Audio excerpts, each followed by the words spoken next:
और भगवान के विषय में यह कहा जाता है कि ठाकुर जी को मोहित करने के लिए अगर कोई चाहिए तो वो सिर्फ तुम्हारा मन सुंदर चाहिए। जिसका मन सुंदर नहीं है वो भगवान को मोहित नहीं कर सकता। भगवान उससे प्रसन्न नहीं हो सकते जिसका मन सुंदर नहीं है।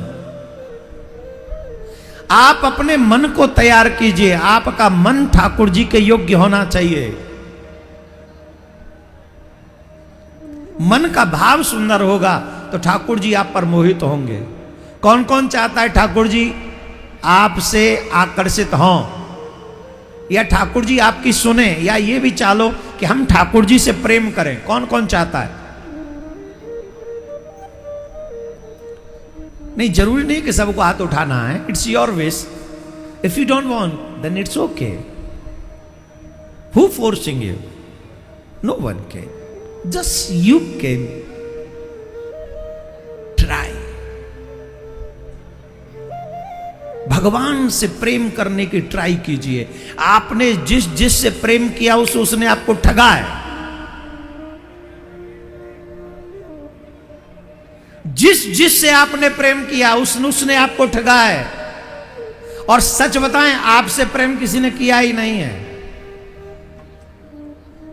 अपने स्वार्थ से प्रेम किया है लोगों ने आपसे। किसी की नाक सुंदर लगी, किसी की आंख, किसी के बाल, तो किसी का धन, किसी का पद, किसी की प्रतिष्ठा। ये जरूरतें थी तो लोगों को आपसे प्रेम हो गया। वो प्रेम आपसे नहीं था, वो प्रेम अपनी जरूरत से था। मेरे ठाकुर जी को तुमसे कोई जरूरत नहीं है। तुम जैसे लाखों करोड़ों लोग आए और चले जाएंगे, कोई नहीं पूछता, कोई नहीं पूछता।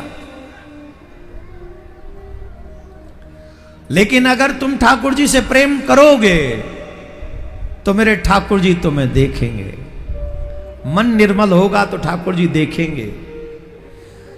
इस संसार में दो ही तरीके से तुम्हारा नाम अमर हो सकता है। या तो ठाकुर जी से प्रेम करो या देश और धर्म से प्रेम करो।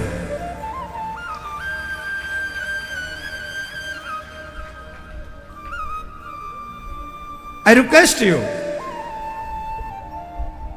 उन्हीं के नाम अमर होते हैं। या तो नामदेव तुकाराम जी जैसे भगवान के दीवाने हो जाएं तो उनका नाम अमर हो जाता है। और अगर ऐसे न हो सको तो फिर तुम्हें छत्रपति शिवाजी बन जाना चाहिए, जिससे तुम्हारा नाम कभी संसार से धरा से मिट ना सके। आप हमको बताइए, क्या तुकाराम जी, नामदेव जी, संत एकनाथ जी, ज्ञानेश्वर महादेव महाराज, इनका नाम मिटा पाओगे दुनिया से? जवाब दो। बोलना तो पड़ेगा तुम्ही को।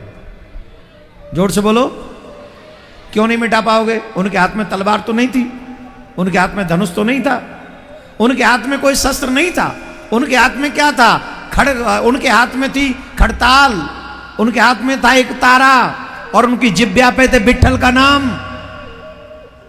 उस विट्ठल के नाम से, उस खड़ताल से, उस एक तारे से नामदेव तुकाराम प्रसिद्ध हो गए। महाराष्ट्र की भूमि उन संतों के नाम से